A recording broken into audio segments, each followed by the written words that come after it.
Ada satu group of researcher ni dia buat kajian untuk cyclist. Dia buat 40 km time trial. So 40 km set paling laju. Biasanya yang geng elite ni boleh dalam pergi dalam sejam lah 40 km ni dia boleh cycle. Satu group minum air berkarbohidrat, satu lagi minum air yang tidak berkarbohidrat. Prestasi untuk grup yang minum air berkarbohidrat tu naik dalam 2.3%.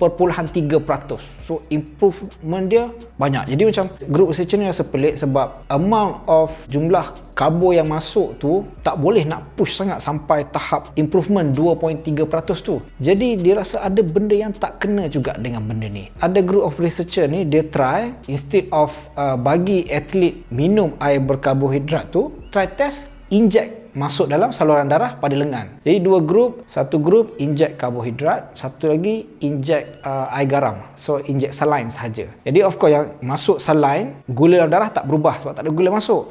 Yang inject dengan gula dalam darah naik, lepas tu turun. Maknanya diserap oleh badan atau digunakan, dibakar terus. So jelas, satu grup dapat gula, satu grup tak dapat gula, tapi performance tak ada beza. Jadi group of researcher ni dia macam, oi, ni pelik ni. Maknanya kena lalu ikut mulut juga. Jadi dia pun test, okey, try berkumur pula. Method yang sama, cycling 40 km, time trial. Satu grup kumur dengan air karbohidrat, dia kumur 5 saat, lepas tu buang balik. Satu grup lagi kumur dengan air tidak berkarbohidrat. Surprisingly, mengejutkan, prestasi grup yang berkumur dengan air karbohidrat tu adalah dalam 3%.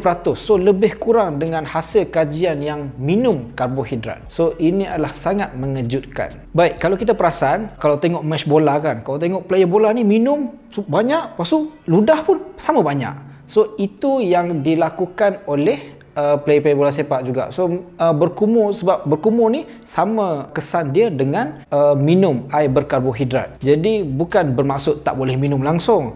Kita kadang kita minum tu, kalau minum semua, kita nak berlari kadang-kadang tak sedap kalau air terlalu banyak dalam perut. Jadi kita ludah banyak and then sip sikit. So at least benda tu karbohidrat janji singgah dalam mulut and then isyarat dapat dihantar ke otak untuk trigger otak untuk lebih motivate. Jadi bila berguna part ni, salah satunya biasanya kalau dalam endurance sport apa semua tu, kita yang part last ni kita nak buat pecutan last. Kalau boleh kita tak nak ada benda dalam perut dah. Perut ni penuh dengan air apa semua. Jadi untuk pecutan last tu boleh berkumur dengan air karbohidrat 5 saat, otak trigger and then go for it. And then ada juga atlet yang menggunakan teknik ini semasa bulan puasa. So let's say buat repeated sprint. Kalau bulan puasa ni mampu 5 kali je katakan, mampu 5 kali je, tapi bila berkumur dengan karbohidrat ni boleh push sedikit semasa latihan. So boleh pergi ke 7 kali.